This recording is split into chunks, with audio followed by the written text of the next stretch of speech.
Vous écoutez l'URTM, il est 13h.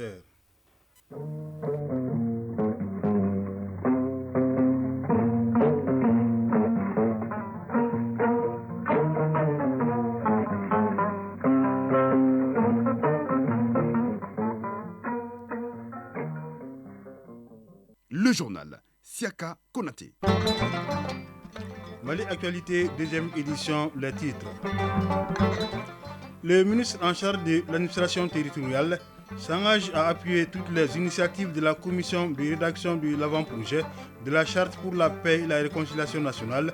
Le colonel Abdoulaye Maïga l'a dit hier lors d'une rencontre avec la dite commission. Le Niger rompt les relations diplomatiques avec l'Ukraine pour son appui au groupe terroriste lors des combats contre les Fama à Tizawaten. Niamey a décidé de saisir le Conseil de sécurité de l'ONU en vue de statuer sur l'agression ukrainienne. Tim Walz sera le vice-président des États-Unis si Kamala Harris remporte la présidentielle de novembre prochain. La candidate démocrate l'a choisi hier comme son colistier. Yahya Anwar est le nouveau chef du mouvement palestinien Hamas. Il a été désigné hier pour remplacer Ismaël Haniyeh, assassiné la semaine dernière à Téhéran. Sport football, la Supercoupe Colonel Assimi Goïta se tiendra du 16 août au 21 septembre prochain. La troisième édition du tournoi West African Champion Club s'achève aujourd'hui à Kangan en Guinée. L'utilisation des foyers améliorés pour réduire la consommation du bois de chauffe, c'est le sujet de la chronique de l'environnement du jour. Mesdames et messieurs, bonjour, bienvenue dans cette édition mise en onde par Bintou Traoré et mise en ligne par Mohamed Koulibaly. La commission de rédaction de l'avant-projet de la charte pour la paix et la réconciliation nationale a bouclé sa première série de consultations. Elle a rencontré les ministres en charge de l'administration territoriale et de la réconciliation, entourés de leurs collaborateurs. Les deux ministres ont promis d'appuyer la commission pour la réussite de la mission que le président de la transition lui a confiée. On fait le point avec Arju Matina. Après avoir fait le tour des forces vives, c'est par le département de l'administration territoriale et de la décentralisation que la commission de rédaction de l'avant-projet de la charte pour la paix et la réconciliation nationale a mis fin à sa démarche inclusive et participative. Ousmane Issoufi Maïga, président de la commission de rédaction de l'avant-projet de la charte pour la paix et la réconciliation nationale. La commission de rédaction a élaboré les termes de référence et établi un chronogramme de rencontres au cours desquels des questionnaires plus ou moins spécifiques ont été proposés à chacune des entités socio-professionnelles et personnes ressources conviées. Colonel Abdoulaye Maïga, ministre d'État, ministre de l'administration territoriale et de la décentralisation. Le ministère de l'administration territoriale et de la décentralisation a pour mission de vous appuyer dans toutes vos initiatives. En tout cas, c'est l'instruction que nous avons reçue de la part du chef de l'État. Autre département stratégique au cœur du processus, le ministère de la Réconciliation, de la Paix et de la Cohésion nationale. La rencontre d'échange avec le ministre Ouagué et son équipe a été une occasion pour la commission de rédaction d'avoir un aperçu de tout ce que le département en charge de la réconciliation est en train de faire pour aspirer à la paix et à la réconciliation nationale. Bouakar Sow, rapporteur général de la commission de rédaction de l'avant-projet de la charte pour la paix et la réconciliation nationale. Avec des préoccupations très particulières de ce département-là, dont le rôle est déterminant dans le travail que nous allons faire. Amadou Traoré, chef des missions d'appui à la réconciliation nationale. Les activités, en tout cas, et la collecte d'informations que la commission est venue faire auprès du département, il faut dire déjà que ça cadre avec les missions et les attributions du ministère pour justement sensibiliser, accompagner la population par rapport à tout ce qui est thématique de la paix, de la réconciliation, de la cohésion sociale et du vivre ensemble. L'expertise des départements en charge de la réconciliation et celui de l'administration territoriale et de la décentralisation en matière de stratégies concourant à la paix et à la cohésion a été saluée par la commission de rédaction qui espère avoir dans quelques jours leurs contributions qui permettront d'améliorer la rédaction de la charte qui sera désormais comme un contrat moral entre les gouvernants et la communauté. Lancement hier ici à Bamako de la deuxième phase du projet de renforcement de l'inclusion sociale pour les élections et les réformes. Il vise à soutenir les personnes déplacées internes pour l'acquisition des documents administratifs qui sont l'acte de naissance, la carte biométrique et autres. Cela pour leur permettre de participer aux élections. Le projet intervient sur 3 sites de déplacés du district de Bamako. C'est ce que nous dit Benogo Fofana. Ils sont plus de 2000 déplacés internes qui bénéficieront de l'aide du projet de renforcement destiné à l'inclusion sociale pour les élections et les réformes. Un projet qui sera mis en œuvre par l'Association malienne pour le relèvement du taux de participation aux élections. Elle interviendra sur 3 sites de déplacés du district de Bamako, à savoir les sites du centre Mabilé, de Faladje et de Sénou. Gakou Fatmata Malé, vice-présidente de l'AMRTPE.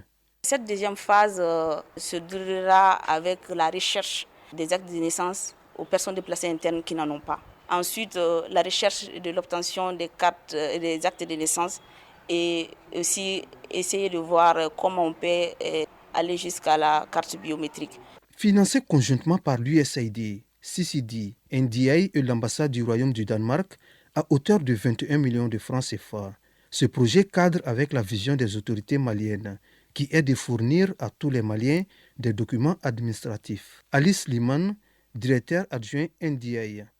Pour le NDA, ce projet revêt une importance capitale pour toute la communauté nationale, car il vise à garantir que chaque citoyen, en dépit des défis qu'il a pu rencontrer, puisse exercer son droit fondamental à participer aux élections. Benjamin Diarra, représentant du directeur général de l'administration territoriale. Le ministère de l'administration territoriale et de la décentralisation salue la clairvoyance de tous les acteurs nationaux et internationaux pour les efforts déjà consentis et qu'ils continuent de fournir pour le renforcement du processus des réformes politiques et institutionnelles en cours au Mali. La présentation du projet par le coordinateur a permis à l'assistance de cerner les contours du dit programme. Ainsi, les autorités administratives et politiques présentes se sont engagées pour la réussite des activités. L'antenne malienne de la Bourse régionale des valeurs mobilières et le groupement patronal de la presse écrite ont organisé hier une journée d'échange avec les journalistes. Au menu de ces échanges, le système boursier dans l'espace UEMOA. La rencontre vise à informer et à sensibiliser les médias sur le langage et les pratiques de la Bourse régionale des valeurs mobilières. Reportage Sogona Kamisuku. La presse malienne s'initie au langage du marché boursier. À la faveur de cet atelier, il s'agit pour les initiateurs qui sont l'antenne BRVM Mali et le groupement patronal de la presse écrite d'expliquer aux journalistes comment fonctionne le système boursier, les actions et les obligations et comment élever le fonds sur le marché. Alexis Kalambri, président du groupement patronal de la presse écrite. Le Mali, comme tous les pays, préfère aller sur le marché financier et des capitaux plutôt que de passer par le système bancaire classique pour financer l'économie, pour financer les investissements. Et chaque fois, vous entendez que le Mali a levé tel nombre de tel milliard sur le marché obligataire.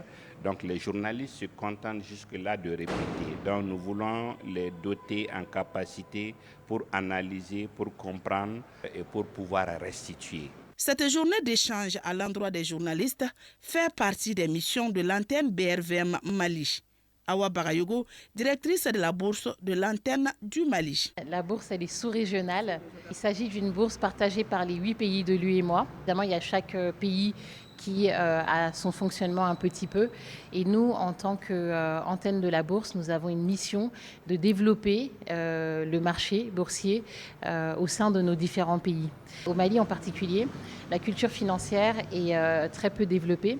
C'est pour ça qu'on fait des activités comme celle-ci, parler bourse. La rencontre qui a regroupé une trentaine de participants permet aux journalistes d'acquérir des connaissances sur la bourse des valeurs mobilières de l'UEMOA. À l'étranger, le Niger a décidé hier de rompre avec effet immédiat les relations diplomatiques avec l'Ukraine au motif qu'elle a soutenu des groupes terroristes contre les Famas lors des combats Tizawaten fin juillet. Dans un communiqué lu hier soir à la télévision publique, le porte-parole du gouvernement, le colonel-major Amadou Abdraman, a annoncé la saisine du Conseil de sécurité de l'ONU en vue de statuer sur l'agression ukrainienne.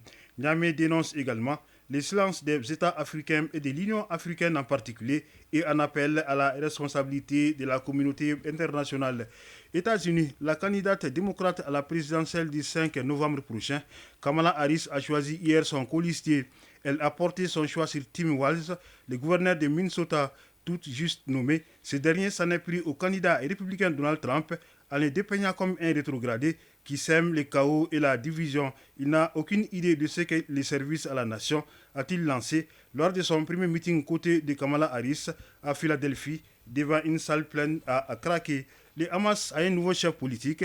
Il s'agit de Yahya Sinwar, qui a été désigné hier soir, une semaine après l'assassinat de son prédécesseur, Ismaël Haniyeh, âgé de 61 ans. Il est considéré par Israël comme le cerveau de l'attentat du 7 octobre dernier. Tel Aviv estime qu'il faut rapidement éliminer celui qu'il considère comme le visage du diable. Il était jusque-là le chef du Hamas dans la bande de Gaza. Connu pour son radicalisme, l'homme a passé 23 ans en prison dans les zones israéliennes avant de rentrer à Gaza pour continuer son ascension au sein du mouvement. Pour sa part, le mouvement Fatah du président palestinien Mahmoud Abbas, rival du Hamas, a jugé logique et attendu la nomination de Yahya Sinwar, saluant une personnalité pragmatique, réaliste et logique, pour paraphraser un responsable du Fatah. L'assassinat du chef du Hamas a été évoqué lors de la visite du secrétaire du Conseil de sécurité de la Russie en Iran. Sergei Shoigu s'est entretenu avec le nouveau président iranien Massoud Pezeshkian. Les deux personnalités ont insisté sur la nécessité de renforcer les liens stratégiques entre Moscou et Téhéran. Pezeshkian a condamné la perte de vies civiles à Gaza et l'assassinat du chef politique de Hamas, Ismaël Haniyeh, attribué à Israël par l'Iran, qu'il a qualifié de violation flagrante des lois internationales. Il a déclaré que des réponses seront données à l'insolence d'Israël. L'ancien ministre de la Défense russe, Shoigu, a d'autre part rencontré des responsables militaires iraniens, dont le haut commandant du corps des gardiens de la révolution islamique et le chef d'état-major général de l'armée iranienne, Mohamed Bagheri. Retour à l'actualité nationale, le ministre de l'Artisanat, de la Culture, de l'Industrie hôtelière et du Tourisme a lancé à Tombouctou le projet de réhabilitation et de valorisation des bâtiments protégés. C'était au cimetière Cheikh Sidi El Mokhtar El Kounti. Le projet consiste à planter des arbres, des haies vives et installer des lampadaires solaires pour sécuriser les lieux. Tombouctou, Idrissa Goulou Sissoko. C'est en 2012 que des hordes de barbares ont saccagé des mausolées dans la ville sainte de Tombouctou. À titre de réparation, l'UNESCO, à travers le fonds au profit des victimes mis en place par la CPI, a mis en œuvre le projet de réhabilitation et valorisation des bâtiments protégés. Par ce lancement, il s'agissait de plantation d'arbres et de haies vives, l'installation de lampadaires solaires pour améliorer la sécurité autour des bâtiments classés et réhabilitation des murs de clôture des cimetières, des actions qui ont donné satisfaction aux gardiens des lieux. Boulkassoum Assey, représentant des responsables des mausolées. Hier, c'était la désolation. Aujourd'hui, par ma voix et au nom des responsables des mausolées, recevez la profonde gratitude des populations de la cité de 343.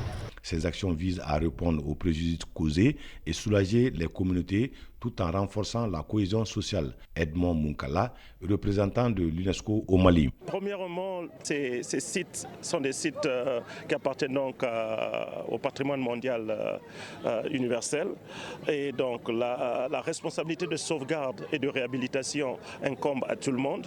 Mais surtout, ce que représente la ville de Tombouctou et ce que la ville de Tombouctou a apporté dans la civilisation humaine en tant qu'institution donc, éducative, université, où des Européens, des Asiatiques, des ressortissants du Moyen-Orient sont venus apprendre le savoir, la connaissance dans ce lieu.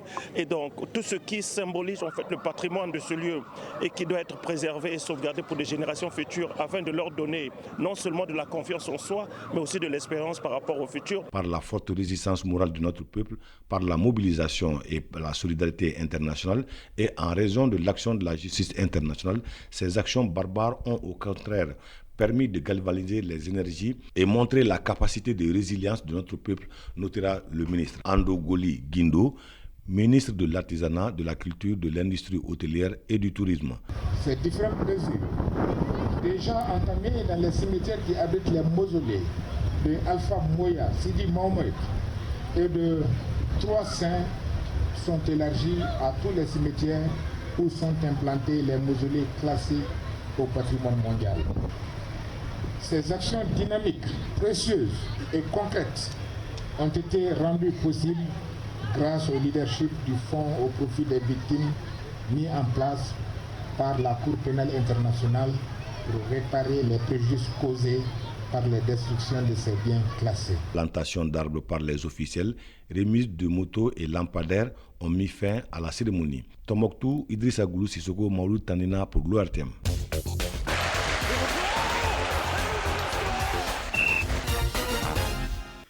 Nous attendons la page sport de cette édition Jeux Olympiques Paris 2024. Dans les tournois féminins de football, les États-Unis et le Brésil se sont qualifiés hier pour la finale. Au plan national, les préparatifs de la Supercoupe Colonel Assimi Goïta édition 2024 vont bon train. En vue de planter les décors, les organisateurs ont animé hier un point de presse pour éclairer la lanterne des hommes des médias. La synthèse de l'actualité sportive, c'est avec Aridou Matina. Football, l'édition 2024 de la Supercoupe Colonel Assimi Goïta se jouera du 16 août au 21 septembre prochain. Toutes les rencontres se disputeront au stade Mamadou Konaté. Tournoi de football West African Champions Club, la 3e édition qui se déroule à Kankan en Guinée, s'achève ce mercredi avec les rencontres de la 3e et dernière journée. Au programme, Milo FC, le champion de la Guinée, affronte le Djoliba Athletic Club, champion du Mali. Et le centre industriel Kamsar, également de la Guinée, sera face au stade malien de Bamako, détenteur de Dame Coupe du Mali. En attendant la 3e et dernière journée de cette compétition, c'est le Djoliba Athletic Club qui domine les débats avec 6 points, 2 matchs, 2 victoires. Suivi de Milo FC de Guinée, 3 points plus 0. Le stade malien de Bamako est 3e avec 3 points moins 2 et Kamstar occupe la dernière place avec 0 points.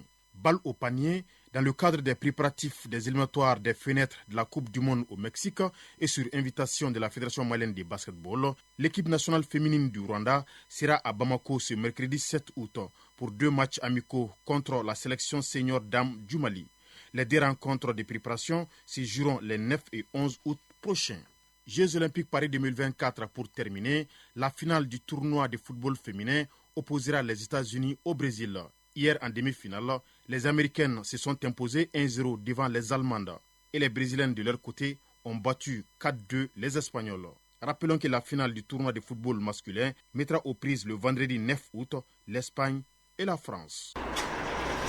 Chronique de l'environnement. La déforestation est un fléau mondial qui touche particulièrement le Mali, où des milliers de familles utilisent le bois de chauffe comme principale source d'énergie pour cuisiner. Face à cette crise, les foyers améliorés constituent une solution pour diminuer la consommation du bois de chauffe et sauver nos forêts. Les foyers améliorés, une alternative à la déforestation, c'est le sujet de la chronique de l'environnement. C'est une réalisation de Agibou Koulibaly.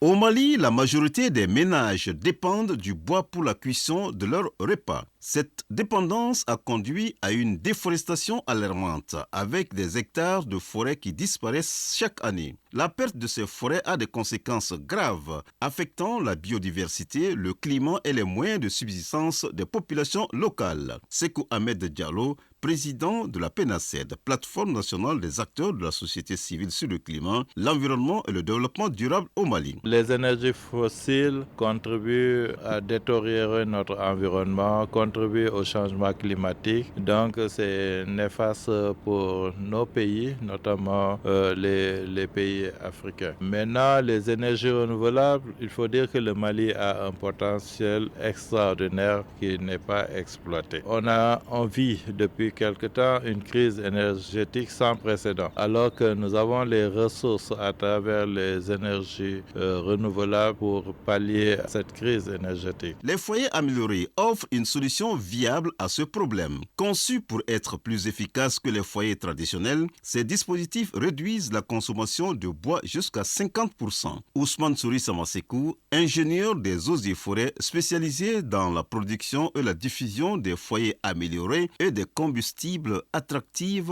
au bois énergie. Les premiers équipements que je propose, qui sont des équipements comme les SEWA, c'est des équipements qui économisent entre 30 et 45% du combustible comparé aux foyers étalons tels que les foyers malgaches ou bien les foyers 3 pierres, ce qui est du bois et des foyers à bois de feu.